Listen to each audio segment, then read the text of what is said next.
hearing is Nashville stringing, also known as Nashville tuning. And the reason why we call it Nashville stringing, rather, is because you're not just tuning the strings differently, you are having to change the actual gauge of strings to accomplish this. Essentially, if you're unfamiliar with Nashville, essentially what it means is we are taking the lower half of the strings, so 6, 5, 4, and 3, and you're tuning them up an octave.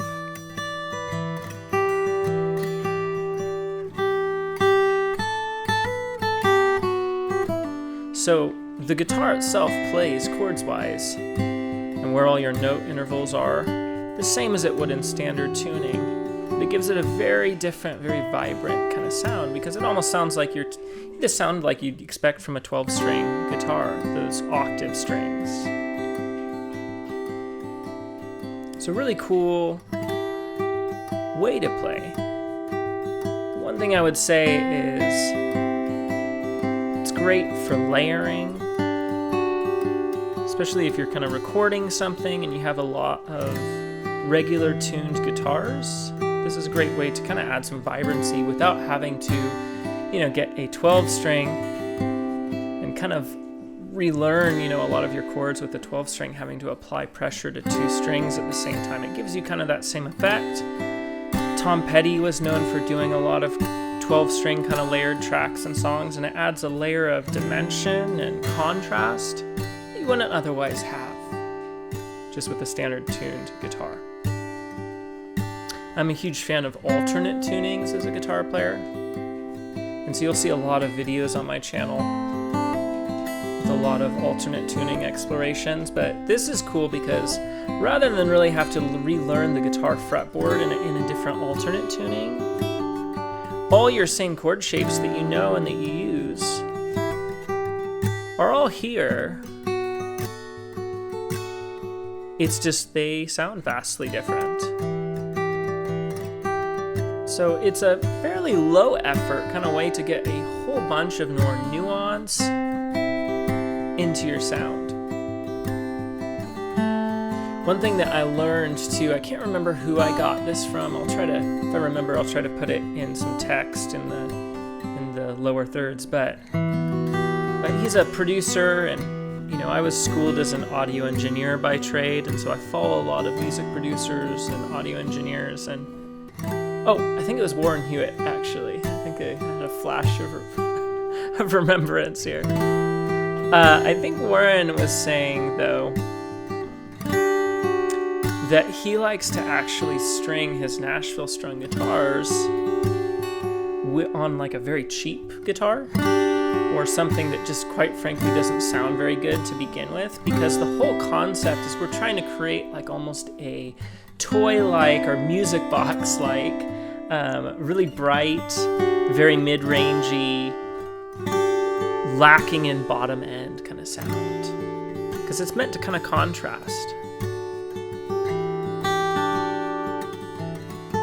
And so I actually have done something similar here. This is my Nashville strung guitar that I'm using. It's constantly, permanently in Nashville stringing. And the reason for that, this is actually one of my first serious guitars. This is one of my old Takamine guitars. It was my first serious guitar in that, a step up from like the Yamahas and stuff that my parents had gotten me as a kid to learn on. It was actually a gift from a dear friend who's a worship leader in one of the churches I grew up in. And like I said, it was my first serious guitar. It was, a more mid-price kind of guitar for as guitars were running kind of then, and it had solid wood components, and it's awesome because I put cut my teeth on this guitar, in a sense with that. I put my 10,000 hours on this guitar. You can even see too, like the top wood of the guitar right here, that you can see it's kind of worn away right by the sound hole. That's literally just from my fingers having over the years kind of brushed away the finish, and finger oils eaten away at the top wood of the guitar.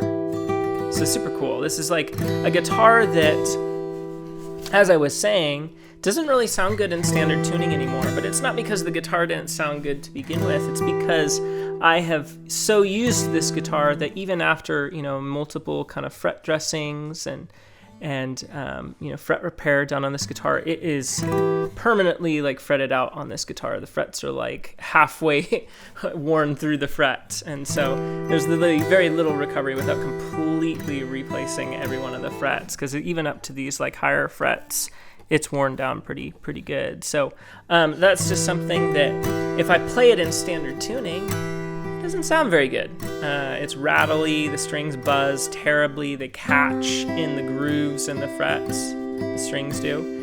And so using that same kind of like, you know, kind of thought process that Warren has of using kind of a cheaper sounding guitar, it's kind of what I've done here. It is my quote-unquote cheap guitar, just based on how worn down the frets are. It sounds pretty rough and standard, but sounds, again, very toy-like in Nashville strung. And what's cool is that means, too, where otherwise the guitar would sit without tons more reconstruction of the frets and you know, other things that this guitar needs to kind of get it in playing shape, that I can still use it on a fairly regular basis as, you know, part of my guitar arsenal. So it's just a really cool thing that, you know, I can still, you know, still be benefiting from that generous gift of my friend Kevin Pitts. You know where you are. And it's just really cool. You know, I think that it's, you know, kind of a gift that continues to keep on giving. You know, I use this on all kinds of recording projects that I work on, just as a layering effect. So, but even if you're not going to use it for, you know, layering and recording, I think it's still just a great way to kind of branch out of ruts that you might find yourself in. As said before, like, I love alternate tunings for that reason, because it forces you to think outside the box of different chord shapes and just different sounds.